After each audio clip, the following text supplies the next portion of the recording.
they get off to a good start and can stick some damage against Mage, they can oftentimes win the race, right? Once it gets down to it, because that's what it comes down to. When you get to a certain point, is a race, and Mage's burst is a lot more expensive. Where if the Hunter can just start whittling you down, it doesn't take much to push it over the edge and find that victory. So we'll see if killinallday can continue this win streak that he's on, 2-0 in his group, winning out his group. But both of these players really need some wins. killinallday, week 1 only earned 1 point. Week 2, 0 points. So coming into this week, he only had a single point. Rami only had 2 points. So either of these players are looking for a big week to try and get that jump in the standings going into Masters Tour and a break from Grandmasters next week. All right, well, that is an opening hand on both sides. Intrepid Initiate, the card you're looking for on 1, and Prison Thelma on 2. killinallday, playable card on 1 with the Primordial Studies, and Candace Flow on 2. Some very powerful opening draws. And, you know, when we talk about when we both players have opening draws that are powerful, you know, I think that from Rami's perspective, he is going to be sweating a little bit more just because, you know, usually you want to capitalize off Mage not being able to do much early. killinallday is coining out his Prison Phoenix on turn 1 to try to fight back inevitably against Rami's board on turn 3 with that combustion. Or the cramp session, right? With drawing discounted cards from Encounter's Flow. I love the coin Prison Phoenix here because he hits 2 potential power spikes going into his turn 3 with Encounter's Flow on turn 2. So I like this. It's still, though, going to be about whether or not Rami can piece together some early game damage. Again, we talked about the potential burst from this deck and the lack of ways for a Mage, at least in killinallday's primary deck, to defend himself. So we're gonna see some explosive turns coming up here in a few moments, I imagine. Looks like someone's struggling from connection issues, but obviously in friendly matches, so we got that handy reconnect feature. Time runs out on me. Very nifty. We'll wait as long as we need to make sure to get the players going, but it does look like there's a little bit of connectivity problems. Either way, yeah, I like the way you kind of outlined it. I was thinking a lot about what you can do to mitigate the damage, but the card draw is also just as important, if not more, because it helps you get to those powerful swing cards that you will eventually need in order to keep up your momentum and keep your turn smooth.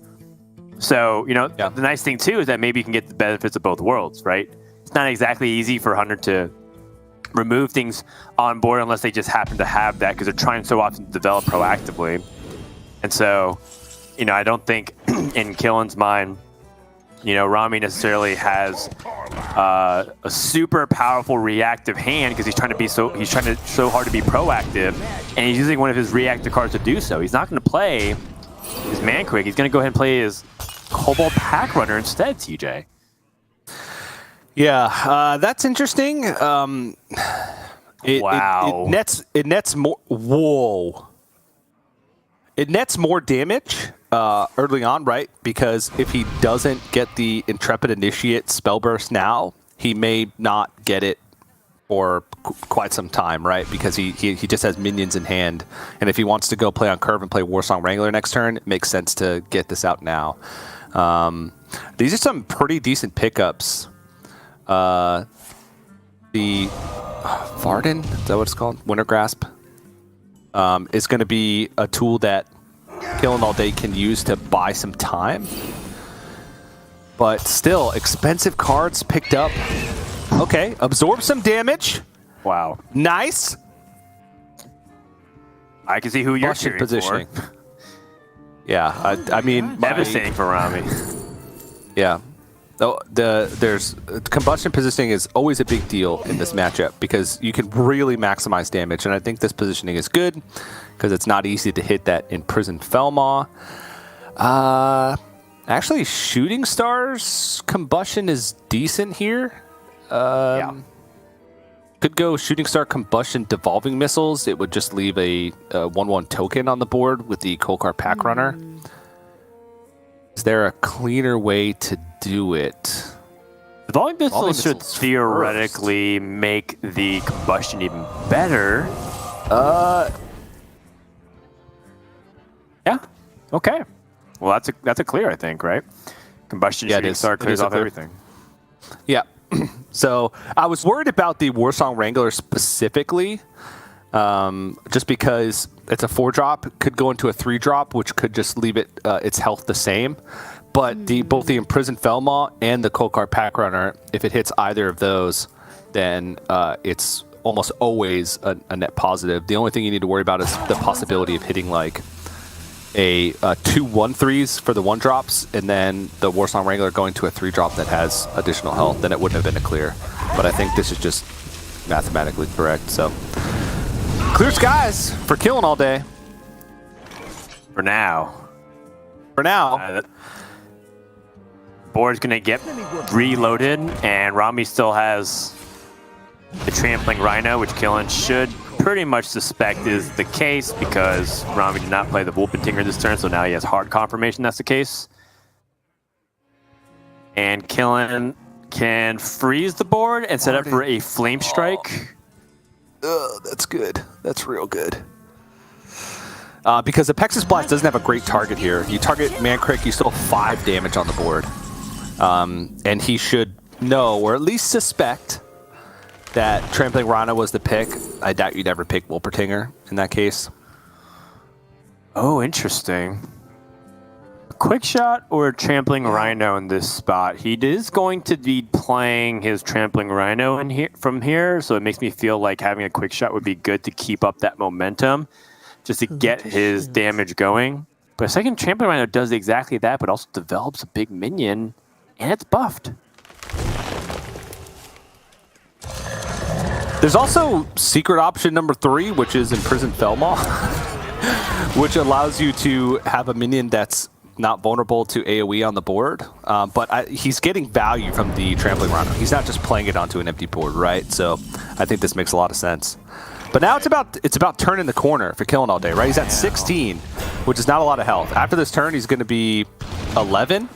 So he needs to find a way to like start piecing together some big damage over the next coming turns, because it right now it's a race. It's essentially a race, and Rami's got a natural clock.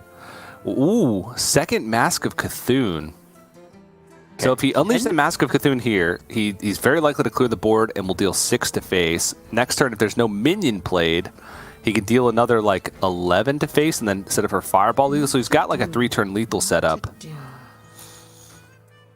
I think I also don't mind clearing the board through a Flame Strike again. If there's not many targets that you want to use Flame Strike on, and then you can, you kind of force your opponent to develop like one thing at a time, and then you can kind of set up the consecutive burn turns as you were talking about. But if for Killen's all day's mind, you're exactly right. Like every turn is valuable because of the Hunter hero power. Wow, Pexus Blast. I don't think I'm a huge fan of this, and the reason is because I think even though these Wolpertingers are just 1/1s. Oh wait, no, never mind. No, he does put 2 piercing shots in his primary. Yeah, like piercing shot is a big deal. You're setting up for a piercing shot to put you on even a shorter clock. So maybe he's worried about Mask of Cthulhu not clearing or not developing. This is more damage over multiple. Oh wow! Oh my goodness, that's so much damage. If he pushes 13 this turn, if you play the.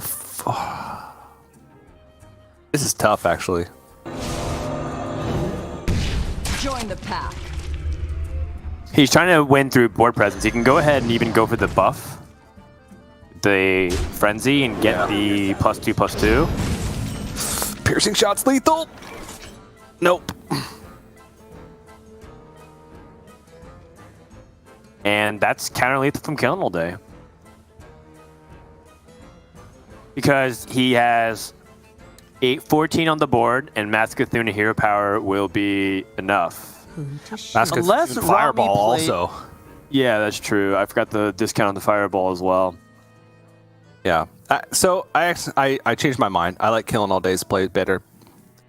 Just based on what he got from his, well, I don't know, because if you don't,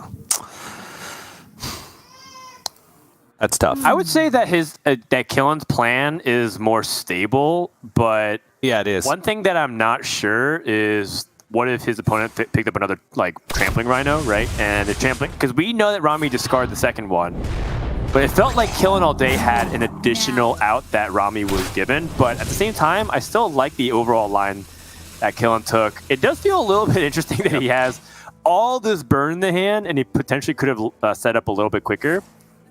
But it looks like everything is good to go. That's game number 1 over to Rami very quick fashion, or sorry, to Killing All Day in very quick fashion. And Mage will continue to do Mage things, despite the fact that it looks like Rami has the edge in terms of the head-to-head.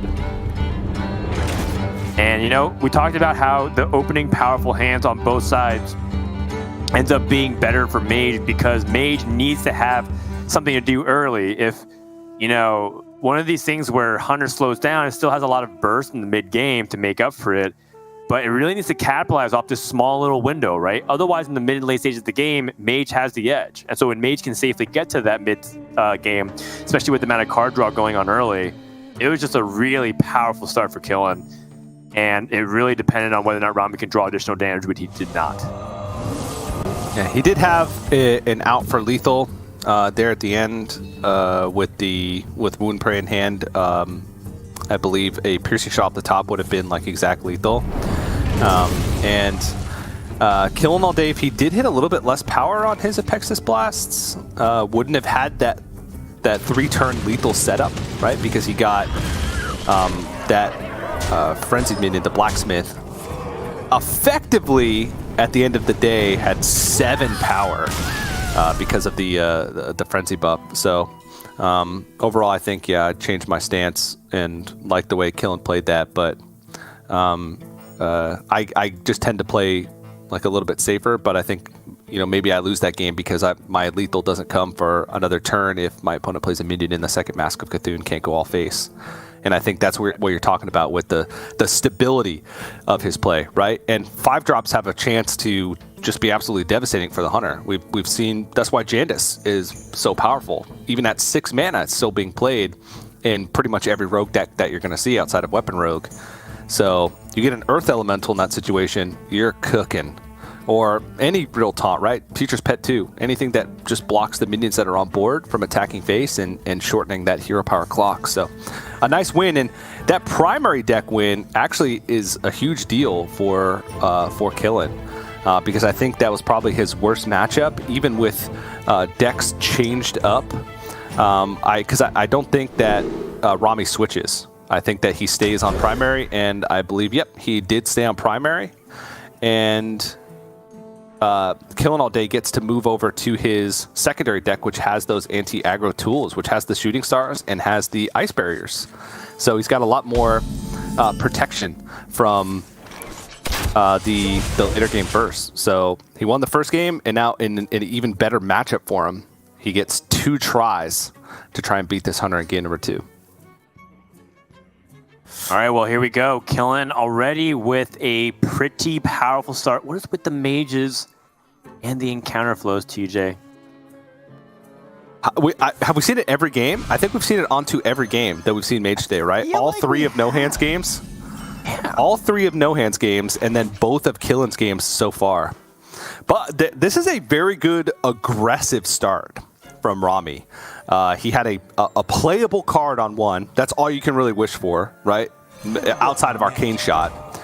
You want Intrepid Initiate, Demon Companion, or the Wound Prey just to get a minion on board.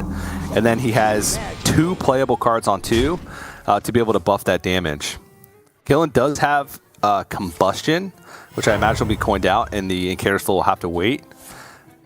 But if he can just stave off this early pressure, eventually he'll be able to get that Incarcer's Flow down and start drawing some cards, and that's when the real damage is going to start to pick up. He also has some decent minions to play on curve.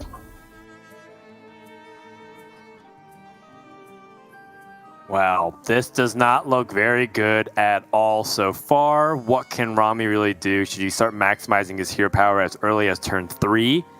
start squeezing out damage. I mean, damage was something that he was missing last game, but he was really trying to capitalize onto the pressure that he was able to build up the board. And go ahead and play the Marsul Cup. Killen. Killen is chilling. I kind of like the ability to play the Incandescent Flow here with the Brain Freeze and remove one of the minions on the board. But maybe Killen wants to just be extra safe and make it a squeaky clean board. Use Combustion if he really wants to do that. Could also develop minions and just try to see if he can play a little bit looser with his life total in general. I like keeping things either squeaky clean or start to use things like Incandescent Flow in order to get ahead in the mid game.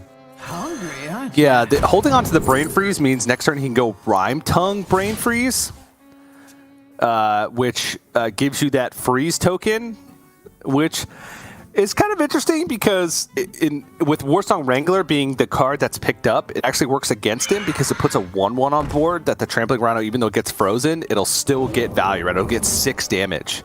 So I like the deviation here in game plan. Just because of the fact that Warsong Wrangler with Trampling Rhino in hand, that pan out of Rhyme Tongue plus Brain Freeze just works against him more than it works in his favor. And he's still got some tools to keep going. Getting that Imprisoned Phoenix onto the board has a ton of... One Incandescent Flow, Deck of Lunacy. Oh! Okay. Libram of Hopes! Yeah, that's true. Gives the opportunity to heal out the Hunter and prevent the burn from being able to snowball. As it saved me. These are the power turns that Rami is waiting for, though. These next couple of turns will shape the course of the rest of the game. Potentially the series. Trampling Rhino, Wolpentinger. Play around. Wait a second. AoE by Wolpentinger on the far left, but also knows that it's very likely that killinallday has removal. He's going to hold. Yeah. So scratch that, Dan, because killinallday actually cut the other 7-cost cards from his secondary deck to make room for the anti-aggro tools. So he would have 0 Libram of Hope since his only 7-cost card in the Flame Strike is already in hand. So, but incredibly powerful turn. Gets to go Rhyme Tongue into Refreshing Spring Water, get 4 mana back. Excellent. Innervate that draws 2 cards. He picked up double Fireball. Okay, he's going to deck a Lunacy anyway. Sure, might as well. He's like, I got my burn in hand. I don't need anything else. I mean, I think what's important is not necessarily just the healing. Wow, traded to the 1/1 and freeze. That's the best. That's not only that, but the second Trampling Rhino and Piercing Shot. It plays around both of those cards because it would have been 2 extra damage to face as opposed to hitting one of these. So that's a big deal. Buys him some time because it freezes the minion. Glowfly Swarm. What? Okay, so the reason why I thought that the deck Lunacy made sense is because Killen, despite having the burn, doesn't actually have a way to win the game yet. And I think deck Lunacy would help do that. So he could play like Flame Strike here, for example, push 3 damage, see what Rami develops. Or he could use the Glowfly Swarm to develop his own board and kind of go to the same line we saw the previous game, which is figure out a way to win. This is not some kind of zombie survival game where you're trying to see how many rounds that you can live for as your highest score.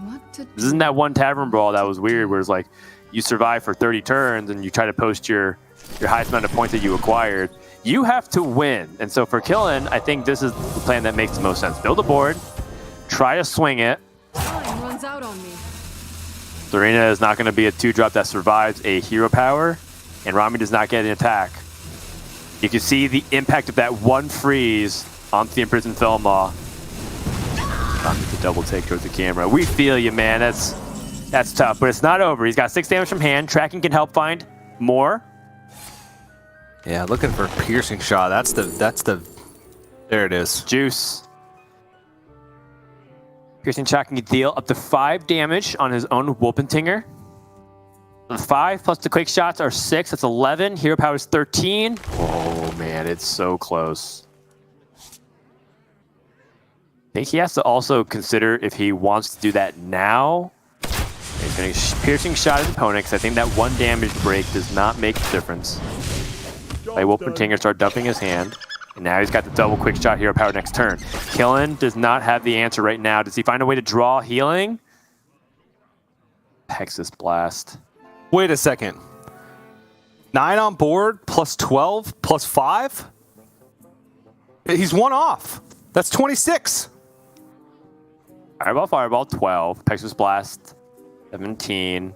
3, 20, plus 2, plus 2, plus 2, 26. You start with the Pexus Blast face and then see if you get like Tundra Rhino. Or Mozaki. Or Mozaki, yeah. Want it? Ooh. Or even the Blacksmith. Right? Because then he could ping the Blacksmith, give all of his minions plus 2, and then Fireball would be lethal because that would be the extra 2 damage, right? Because it'd be 8 instead of 6 from the second Fireball. So he actually had outs with a Pexus Blast face. Oh, he was 1 off. I mean, Rami just wins. Yeah, despite almost everything going right for Killen in terms of some of the things that could have gone, like the Imprisoned Felmaw, it just wasn't enough. It just shows you the aggression from Hunter is just sometimes too hard to stop. Rami just barely able to get it. Every single damage point mattered for him. That's going to do it. Game number 2. Goes towards Rami, and we're going to go to game number 3 to determine it all. Despite having the early Font of Power and the encounter slow as well. That's what makes me a little bit nervous for Killen, which is this was still a pretty good outcome for him. He switched decks, and it still wasn't enough. So, makes you think if killinallday is feeling like the momentum shifting against him. I mean, we're down to our last game. It's the best of 1 of Hearthstone, and Mage has done some really wacky stuff, which I guess you like to see. You want to see close games. You don't want to see blowouts. 1 damage would have created the difference if killinallday found a way to squeeze it in. I don't know if he could have, though. I really don't think so. There was not many spots where he could have like fit in damage, and I don't know if there was really a way for him to like squeeze a Mozaki in somewhere. Obviously results-oriented thinking, right? Maybe Mozaki plus something else and leave the Imprisoned Felmaw on board, or leave the 1/1 on board and play the Mozaki before the Glowfly Swarm. Like, we can see that probably would have been lethal the way the Devolving Missiles panned out, but that's result-oriented thinking, not blaming killinallday for going for a different play. But yeah, a Hunter, again, they can, if they get off to a decent start, they are very hard to beat for mages, even when you're kind of teching against them. Because even cards like Ice Barrier, Shooting Star, they're good, but they only beat certain pan-outs. Ice Barrier is pretty expensive to just play from hand. That's 3 mana. You need kind of a clean board to play it, or to play it at a discounted cost to really like gain value from it, to like net healing from it, as opposed to playing a different card that turn and getting further in your own deck or further towards your own win condition. So we'll see though. 1-1, all tied up. Big game for both these players since they're both at the bottom of the standings and need those additional points. Can we be 6 for 6 with Incanter's Flow in the opening hand for Mages today? killinallday is going to give himself the maximum opportunity. Oh yeah. Full mulligan. Lunacy.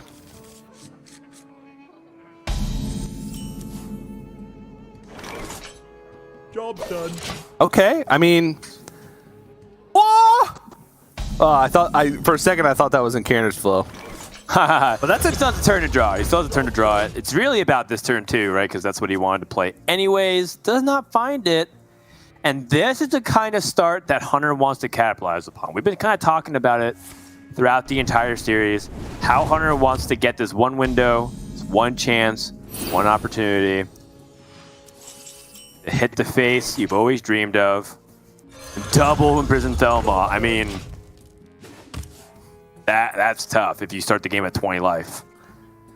Ice Barrier definitely helps, though, if he's able to find a way to stabilize his life. Coin is the deck of Lucy. Here we go. Oh, man.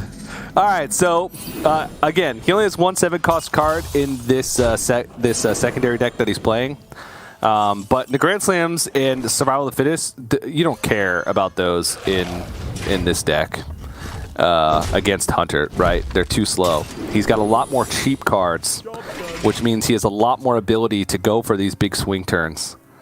Runic Carvings, that could be good. There's no secrets that interact with spells anymore for Hunter, but Open the Cages is one of the best that you can get. Whoa. Stand Against Darkness, Pride's Fury? Oh my goodness. So now you can summon a bunch of Silverhand recruits, buff them, use Brain Freeze to stall out, or perhaps Evolving Missiles. But what does he go? What does he go for this turn? Is it Stand Against Darkness, Pride's Fury, and Brain Freeze, or I get? What I don't like about the Runic Carvings is I think Overload is really punishing right now, and you would want. Well, he doesn't have to play it for Overload. He doesn't have to play them for Rush. He could not take the Overload and just play it in Brain Freeze or Evolving Missiles. Standing Against Darkness is more minions, and he could fit in the Pride's Fury on top of it this turn, but does he want a bigger board to go along with it? I mean, honestly, That's all fair. A weird hand, but he has some ways to defend himself. This also means that the Imprisoned Felmaw is very likely to go into a minion. Right, and he wants to greed for. Oh! Nope. Oh boy! Big damage coming up from that Imprisoned Felmaw. Now Rami has, with that double piercing shot, an opportunity to really go for the throat.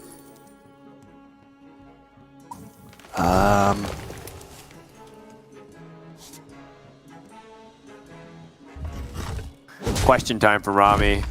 What he wants to do with his Rinling's rifle is going to go ahead and swing at the phase and not choose to prioritize. Killing off these Treants. He's just rushing down kill and says, I do not want to waste damage if I do not have to.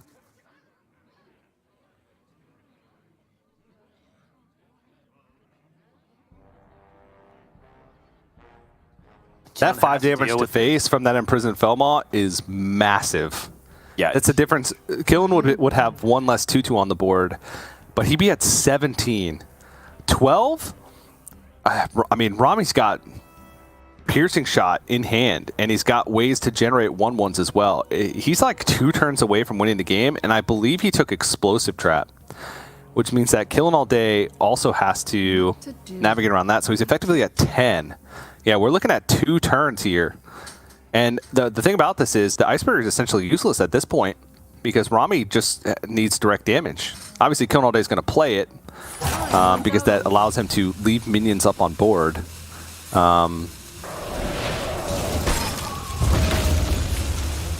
But this is a weak turn, all things considered. He needs some help off the top. He needs some type of defensive card. Yeah, we're marching very close to the point where Rami is going to run away with the amount of damage. Warsong Wrangler, Trampling Rhino, can squeeze in the hero power here. The Thread of the Secrets too for killing. Yeah, I mean, this is pretty much, unless this is a defensive card off the top, Metamorphosis is not enough. If killinallday attacks face, Rami wins. Because there is an Explosive Trap up, and he has 8 damage from hand next turn. Right. But He has 1 prey to the face. Okay. What if he doesn't and then sets up for a potential way to win the following turn? Let's say he plays Stand Against Darkness, Pride's Fury. Trades into this Warsong Wrangler. Does he set up enough burst damage for the following turn if, say, he plays, like, you know, Metamorphosis? Oh, he can't because he can't hero power this turn with it, right? He's squeezing everything? Okay, what if... Is there anything that Rune Dwarf can pick up? I'm not sure. No. This is looking very dicey. Reporting for duty.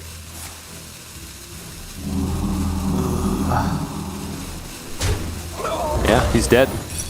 Okay. Explosive Trap deals the damage. Rami has the Trampling Rhino. Metamorphosis deal that extra 5, or extra 4 rather. 5 was before it got nerfed. And Rami, yeah, the Wound Prey and the Piercing Shot and everything that goes with it. Rami's going to be able to take game number 3 and advance to Sunday, getting some very crucial points, denying killinallday the opportunity to go to a finals. And Rami is going to do it with Hunter as well. Not exactly a deck that we expect to see too much of, but when paired up against the matches when you expect to see Mage, you're able to get those wins. And overall, it just shows you that his risk has paid off. Hunter is still one of the highest win rates in all of Grandmasters, and Rami was able to do it. I mean, that's a great win for Rami and for Latin America. Yeah, and he was very efficient with his damage. He got a little help from the Imprisoned Felmaw, but you saw there like how close that was, right? I'm pretty sure Killen had he had how much damage on board? 10 damage on board, 13 damage on board, and 5 from hand. Like he had outs for lethal for sure, if not just lethal presented on board. So if Rami had missed a single point of damage throughout that game, or if that Imprisoned Felmaw had not gone face, he probably loses.